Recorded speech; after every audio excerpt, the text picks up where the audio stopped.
Alright, here we are again with Hugh, and today we're going to be talking about a famous comedic actor. And this man, it was known to audiences as Ernest P World. But the actor himself was Jim Varney. And he had a very long and well-documented career. And since you have seen a lot of the Ernest films and other work by Jim Varney, I'd like to go ahead and ask you your opinions and impression of him. First off, before we talk about his characters, what do you think of Jim Varney? Like, after you saw his character a little bit, have you seen some of his work? What did you think of him personally? I thought he was very funny, a very natural comedian. He's the type of guy that makes you laugh, and he reminded me a lot of Peter Sellers, because he would do things naturally, and just like you would think that this person really exists like that and is thinking like this. Everything came out like it was just part of his character. Right. It wasn't, he didn't come up with some funny joke or something, but it was part of his character that was so funny, and he made it so believable, which I think is a type of comedian that I really like. Okay. Now, as we know, he had that staple character that he played so well named Ernest P World, better known as Ernest, and his catchphrase, "Know what I mean?" And he used that character all the time and was very popular. When you first saw this character, what did you think of it? Well, I think he was kind of a real funny, intense individual who you got caught up in his character, who would say these crazy things, and just like he really believed what he was saying. And it was funny. He made it part of his personality, and he could really make you laugh. Right. And keep on going, just like it was a natural thing to do. Yeah. There was no break. There was no period of pause where he changed, but he just kept right on going. There weren't really any sour notes or dull moments with him. He was able to improvise really well. And I'd like to ask you, how do you think he came up with that Ernest character? Was it genius or was it dumb luck? I don't know. I just thought maybe he came up with a character out of the blue, like maybe Junior, or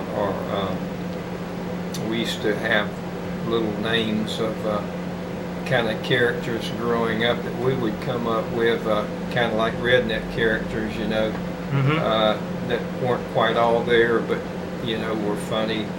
I'm trying to think of some names. Yeah. I said Junior, but something that Ern or Bubba or something like that. You know, the typical redneck that you would make fun of. Yeah. What kind of audience do you think he appealed to? Obviously, his movies were very family friendly, but what type of audience do you think really sold out for Ernest? I think he was probably funny to a wide age group. I mean, from the very young. I mean, you thought he was funny because he did visual things too that would make you laugh, and yet he would appear to the young audience and also to the old audience, because I mean, he was an older man, but yet he did funny things in a way that would make a child laugh, and yet he would make the older people laugh too, because he was so convincingly funny in the things he did. Right. So obviously the Ernest character was very popular worldwide, but it started out locally. He did a lot of advertisements, and from there the character just caught on, and he added other characters to his arsenal, a lot like what Eddie Murphy would do, and guys like that, Jerry Lewis. He became a proficient character actor. And tell us about some of the other characters he portrayed. Which ones in particular did you like? Well, he played the the old lady, Auntie Nelda. what was her name? Auntie Nelda. With the glasses hung down, she had the big boobs hanging over, and he wore the real stiff dress, and I think he had a bonnet, and he wore like that. Yeah, and a neck brace. You can't forget the neck brace. A neck brace, and he would. You mean the lady she had that? Yeah. But anyway, he would talk like a little old lady reading something real daintily, and I think he'd stop and go like that, when he'd say something, he'd laugh at what he was saying, just like a little old lady would do, kind of a weird little old funny lady would do. Yeah. And he also had other characters like they have Sergeant Glory was the drill sergeant. He had a couple others that can't quite come to mind right now. I know he did a number of characters, a mad scientist, and he did Snake Man, which was really good. Yeah. What do you think his biggest success was as far as theatrical? Theatrical? Yeah. I think basically when we saw him on stage, he would come on and he'd do several different things, He would go from one character to another. As far as movies go, which one really hit it home? I think probably the one where he is smuggling snakes, and trying to go into the penitentiary, and Which one are you referring to? I don't remember the name of the movie, but I know that Ernest Goes to Jail? Yeah, that was probably it. Yeah. That was funny in the one where he had sidekicks, Bobby and the fat friend of Bobby's. They were always Bobby's brother, which was I forget his name. But they were interacting with him, and they really fit in good. But they were always in his movies and along with him. Right. Because they started out doing the same thing he did, just local advertisements, and became popular that way. They fit in, and he made really funny characters out of them, the things they would do, Yeah. And, okay, let's talk a little bit more about Jim Varney as a person. Growing up in Kentucky, and it was obvious that he cared for children. He did a lot of charity work with Disney and such.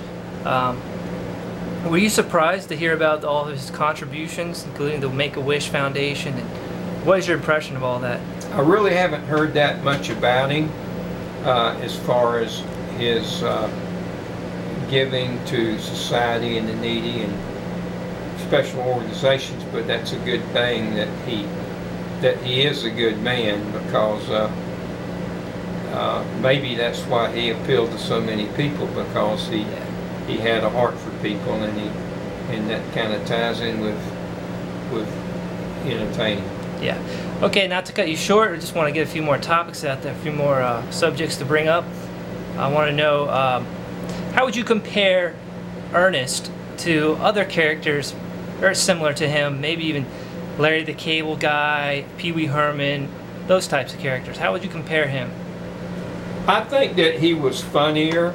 Larry the Cable Guy is a little bit crude. His language gets a little bit risque, and it's not exactly what you're not really comfortable with things that he says, even though they consider him to be more language, and the border of proper language has been kind of reduced. I think Larry the Cable Guy is funny, but I think Ernest would beat him hands down in my book. Okay, last question. What was your favorite Ernest moment, or what is most memorable for you?